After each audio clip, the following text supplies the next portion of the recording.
every single week that we have a Formula One race, you will find it posted right there on our website. You can find it on our website right now. And our Formula One expert, Nick Rodecap, thank you so much for joining us. And before you say anything, Nick, you've done a brilliant job for us so far, so really excited to hear your picks.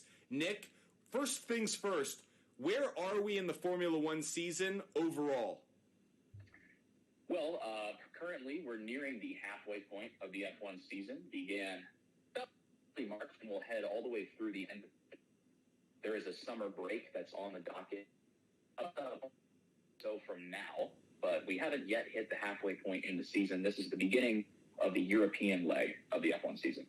Now that we've entered the European leg of the F1 season, what are some of the storylines that are really standing out to you?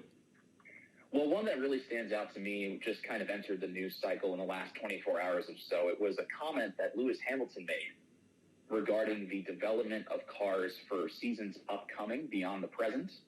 And it was something that he said that really kind of struck a chord with me because he was a beneficiary of it. So Lewis said that teams should perhaps be limited from developing their car for the next season until a set date to prevent any one team or two teams from gaining an advantage over the rest of the field. And what teams will do is sometimes if their current season isn't going according to plan, if they're having issues with performance, maybe things aren't working out the way they want, they'll basically write off the current season in favor of getting an edge for next season. So they'll start looking into the new regulations. It's the equivalent of in football, you start to tank and you're already looking towards roster construction for the upcoming off season and following year, correct? Exactly, yeah, that's a good comparison. So Lewis Hamilton comes out and makes these comments. Are these legitimate? Are they justified? Or are these more shots across the bow at someone else in Formula One? I think these are shots specifically at Max Verstappen and Red Bull because they're a team that absolutely nailed the new regulations when they were instituted at the start of the 2022 season. And they've basically been riding the wave of that development. That and Ferrari just completely dropping the ball has really given Red Bull their current advantage. And I think Lewis wants a more level playing field, which is why he thinks that teams should have to wait to develop. That way everyone gets to start on equal ground, and really it just becomes an arms race of who has the most money and the best engineers.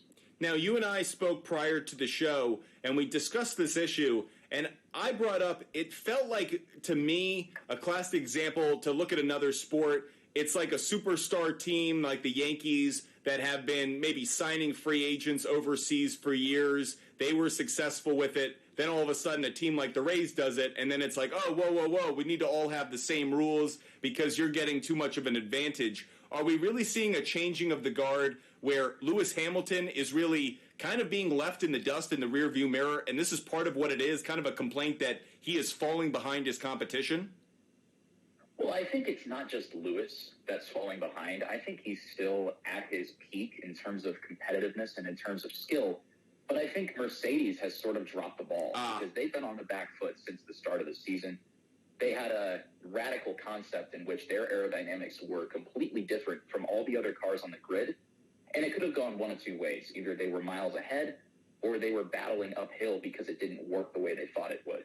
And it's been like this now since the start of last season, where Mercedes is just not where they used to be. They're fighting back a little bit, but I think Lewis is more, frustrated that the engineers didn't get the concept right, and as such, he's had to languish down the order while Red Bull is basically just taking everything and running away with it. Where would you place Mercedes amongst all the cars that are out there, amongst all the teams? I would put them, depending on the track, either third or fourth in performance right now. How far ahead is Red Bull from everybody else? They're in a league of their own. I was thinking about this the other day. I think Red Bull is in Formula One, whereas everyone else is in Formula 1.5. So wow. It's Max Verstappen in his own class right now because his teammate Sergio Perez is nowhere close to him. And then everyone else is just playing for second. Yeah, there were even comments that he was starting to get bored with winning in such a way that maybe he needs to find other competition. I don't know where he could go if this is supposed to be the greatest racing on the planet. He'll have to go into international territory, international space to try to find some better competition. With that said, we are talking with our Formula One expert here at Fumble Sports, Nick Rodecap. You can find him on Twitter at Nick Rodecap. That's at NickRodecap. You can find him at Twitter. By the way, does a great job broadcasting across a number of sports. We're just lucky enough to have him talking some Formula One with us. Now, let's get into the race this upcoming weekend, this Sunday, the Austrian Grand Prix. I know there's going to be some orange smoke to look forward to. What else should we be looking forward to in terms of storylines? Well, I think we're looking forward to a couple different things. Qualifying was today in light of the sprint weekend format, so we'll see some shuffling with regards to the normal format. I think one thing I've really got my eye on is Lando Norris from McLaren. He has historically been very strong in Austria. I think it was his first career podium he picked up there back in 2020, and he did very well in qualifying today. Now, that's to set the grid for the race on Sunday. They'll have a separate qualifying for the sprint race that is on Saturday. But I think Lando Norris has a chance to pick up some solid points for McLaren. They've been kind of on the back foot. Their opening part of the season was terrible, to be honest, but they're fighting uphill, and Lando is leading that charge. Another one that I've really got my eye on as well is Ferrari. This appears to be a very, very strong track for them. They were near the top in both free practice and in qualifying as well, taking positions 2 and 3. Now, obviously, those are one-lap runs, small sample size, and their strategists historically have done more harm for them than good. But I think this is a good track for Ferrari as well as they look to try to fight towards positions 2 and 3 in the constructors' standings.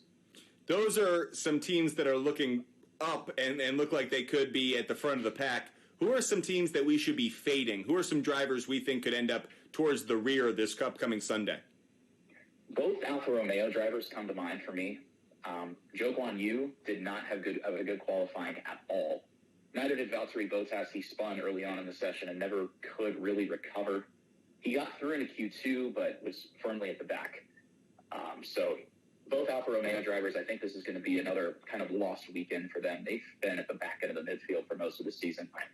And then another driver that I'm really not too keen on right now either is Nick de Vries. Now, there's a lot of discussion in Formula One about whether or not Nick de Vries will even be in Formula One at the summer break. Now, you usually don't have a mid-team or a mid-season driver swap, but de Vries has been so far behind his teammate Yuki Tsunoda week in and week out that the question is starting to be raised. So de Vries was, I believe, actually last in qualifying today. He's been near the back of the track, near the back of the grid all season long, and just hasn't really shown any signs of improving. I don't see that changing anytime here in the near future. What makes this race special? Austria is special because it's one of Max Verstappen's home races, and you think he's actually got 3 now between Austria, Belgium, and Dutch Grand Prix. The atmosphere in Austria is like no other. Mention the orange smoke. Those are flares that the Dutch fans bring in because Max's official color really is orange, and the Orange Army is what they call themselves. They show out in full force. Grandstands are nothing but a sea of orange, and from that point, it's basically just a giant party. The track itself is very short, which is why we saw a lot of track limits violations in qualifying today. Drivers are pushing for every inch that they can get to try to push their cars to the limit. The lap time is only about 1 minute and 6 seconds. Oh, wow. Give or take. So it's a 71-lap race, but it's one of the shortest laps on the calendar.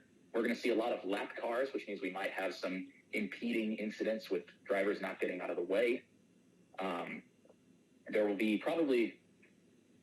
a little bit of traffic, like I said, but yeah, it's one of the shortest laps on the track. It's a lot of medium speed corners. You'll see the cars on the limit, provided the track stays dry. I'm amazed by what you just said in terms of the speed of the track, how short it'll play, and how quickly these guys will get through a lap. You think 70 plus laps, not that many.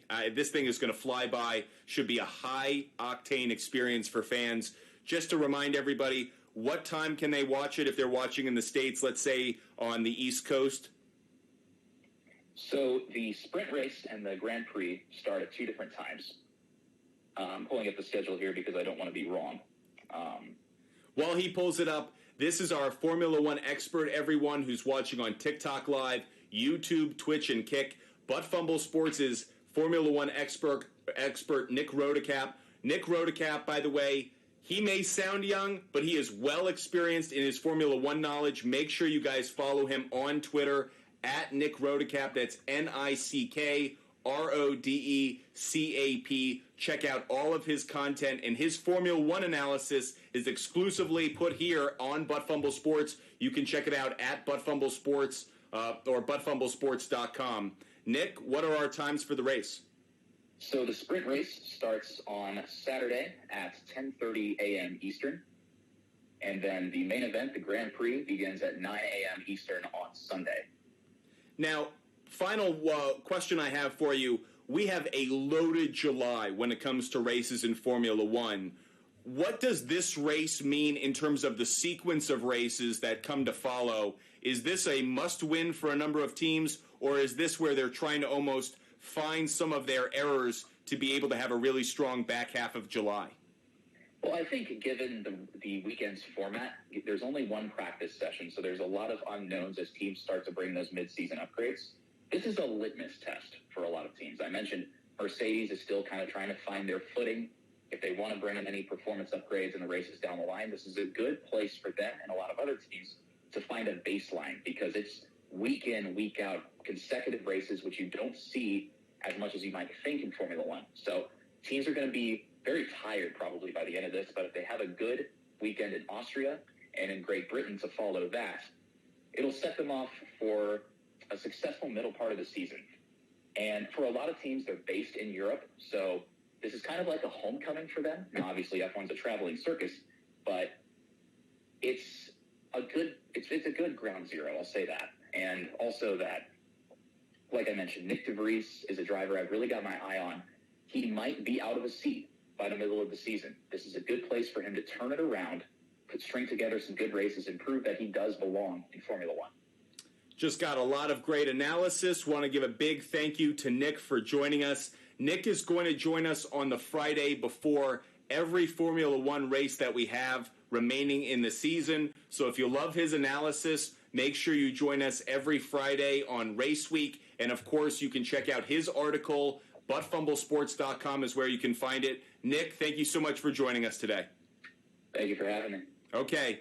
And with that said, we shift over back into our regular show. We will be answering your questions. We will be doing our research to help